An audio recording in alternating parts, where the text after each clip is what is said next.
Olá, queridos, tudo bem? Sejam muito bem-vindos para mais uma videoaula, que é o professor Marcos Oliveto. Hoje nós vamos falar de conjunto dos números irracionais e finalmente chegar ao conjunto dos números reais. Aproveite para assistir as videoaulas anteriores para você poder compreender de forma assídua essa videoaula. Se inscreve no canal se você ainda não é inscrito e deixa o seu gostei aí para estar ajudando na divulgação do canal. Fechado? Vamos lá!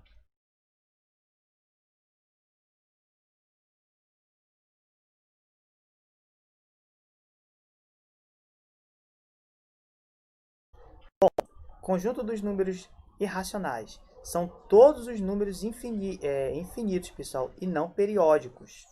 Tá bom? Por serem infinitos, eles não admitem ser escritos na forma fracionária. Ou seja, para você entender melhor, tá? Raiz quadrada de 2.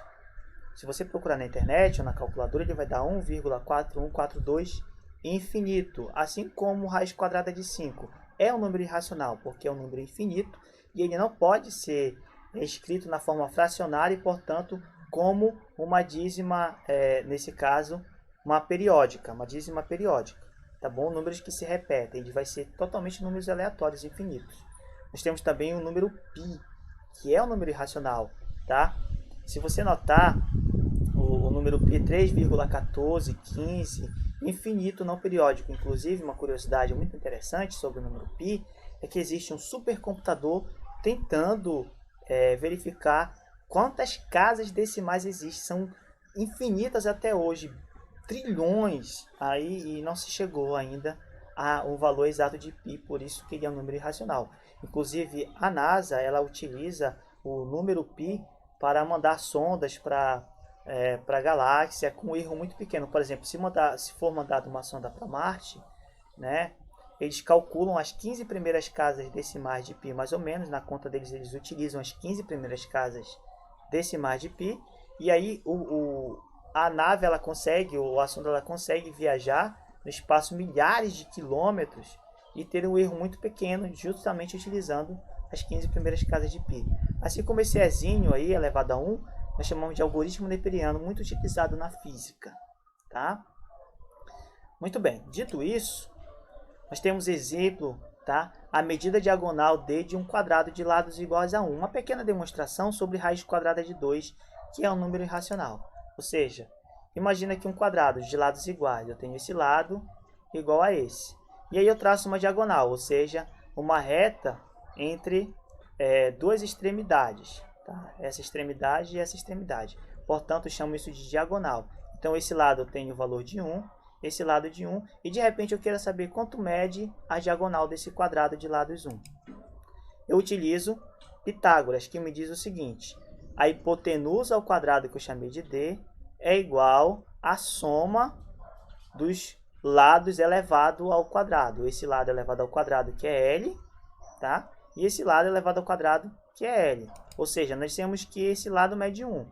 Então, a hipotenusa, que é a diagonal ao quadrado, é igual a 1 elevado ao quadrado mais 1 elevado ao quadrado. Esses lados são elevados ao quadrado. Com isso, somando, vendo que 1 ao quadrado é 1, mais 1 ao quadrado, que também é 1, 1 mais 1 vai dar 2. Tá? E aí, eu utilizo o meu conhecimento sobre radiciação, que para mim me livrar dessa potência, desse expoente 2, basta eu tirar a raiz quadrada dos dois membros. Tá? Nós chamamos isso equivalência, tá? Equivalência equacional. Dessa maneira, eu consigo automaticamente saber que eu tenho o índice 2 aqui, porque é uma raiz quadrada, e expoente 2, eles cancelam automaticamente. Já expliquei nas videoaulas sobre potência e radiciação por quê. Tá? Então, a diagonal, que é a medida que eu descubro, é igual a raiz quadrada de 2, um número irracional. Ou seja, se você pega um quadrado de lado 1, 1 centímetro, 1 metro, 1 quilômetro, 1 quilômetro, e você quer traçar uma diagonal nessa área quadrada, nunca vai ser um valor exato, vai ser um número irracional. Que curioso, né? Portanto, nós vimos nas videoaulas que nós temos o conjunto dos números naturais, e esses conjuntos dos números naturais, tá? Eles estão contidos nos números inteiros, onde existem os inteiros negativos, aí, ou seja, os números naturais são todos positivos partindo do zero. Os números inteiros são os positivos e também os números negativos. Na videoaula passada, nós falamos sobre os números racionais fracionários, tá? Ou seja, são todos números escritos na forma de fração e através do número decimal, conjunto dos números racionais fracionários. E agora nós estamos vendo que além desses, existem também os números que não podem ser representados na forma fracionária e também nem em periódico, dízimas periódicas. São os números infinitos, que nós chamamos de irracionais. Fechado? Ou seja, além desse, a gente pode identificar o seguinte, que os naturais é um subconjunto dos números inteiros, portanto, os naturais estão contidos nos inteiros, assim como os inteiros estão contidos nos números racionais e os racionais estão contidos nos números irracionais. Logo, nós temos o conjunto aí, todos os numerais que nós utilizamos para as operações aritméticas básicas estão aqui. Fechado? E uma coisa que é importante você saber dos números irracionais, as propriedades. Propriedade número 1. Um número irracional não é um número racional. Anota no caderno, isso é questão de provas, pessoal, tá? Todo número irracional, ele nunca é um número... todo número irracional, ele nunca será um número racional, tá? Os números racionais são um subconjunto dos números... Os números racionais é um subconjunto dos números irracionais, mas os números irracionais nunca serão números racionais. Fechado? Tá? Olha só, 3 dividido por 9 é 0,333 infinito, é periódico. Mas isso é diferente de π, por exemplo, 3,141592,654 infinito. Ele não vai ter um período, então são diferentes, tá bom? Propriedade 2. A soma ou a diferença entre dois números irracionais, tá? É sempre um número irracional. Ou seja, se você notar π menos 1, 3,141592,654 infinito, quando você subtrair 1 daí, vai dar o mesmo número, depois da vírgula, a mesma representação. Você só tirou um número inteiro daí. Fechado? Também vai ser um número irracional. Propriedade 3. O produto entre um número irracional e um número racional sempre vai ser um número irracional. Anote essas 3 propriedades no caderno e está aqui o exemplo. Raiz quadrada de 3 vezes 2, isso é igual a 2 raiz quadrada de 3, que é um número irracional. Fechado? Não vai ser fracionário e nem dízima periódica. Propriedade 4. O quociente entre o número irracional e o número racional, esse número racional é diferente de zero, pessoal, o denominador nunca vai poder ser zero, sempre vai também ser um número irracional, tá? Ou seja, raiz quadrada de 3 dividido por 2 vai dar 0,8660, pode fazer na calculadora, vai ser um número infinito, não periódico, portanto irracional. Então, se você notar, tá? O número irracional, ele nunca vai ser um número racional, ponto.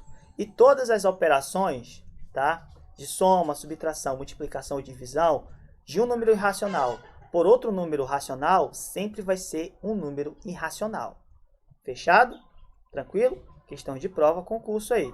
Tá, pessoal? Dito isso, tá? Nós temos aqui a finalização da criação dos conjuntos. Ou seja, nós iniciamos com o conjunto dos números naturais, depois nós verificamos que existem os inteiros negativos, portanto, conjunto dos números inteiros. Depois, nós verificamos que existem os racionais, que são os racionais fracionários, tá bom? Então, um conjunto sempre um conjunto vai ser subconjunto de outro, tá? Além disso, nós temos os irracionais, que a gente viu agora há pouco, tá? E suas propriedades. E todos esses conjuntos que estão contidos dentro de outro, eles são chamados de um único conjunto. O famoso conjunto dos números reais. Tranquilo? Conjunto dos números reais. Show de bola? Então, nós temos que os naturais estão contidos nos inteiros, os inteiros estão contidos nos racionais, os racionais contidos nos irracionais, e todos esses fazem parte de um conjunto chamado conjunto dos números reais. Tranquilo? Dessa forma, muito obrigado. Se inscreve no canal, dá um joinha para ajudar o professor na divulgação do canal, tá? Todo o material que foi utilizado para a gravação desse vídeo foi retirado desses 2 materiais aí, que está como referência. E queria agradecer a todos. Até a próxima. Forte abraço. Tchau, tchau.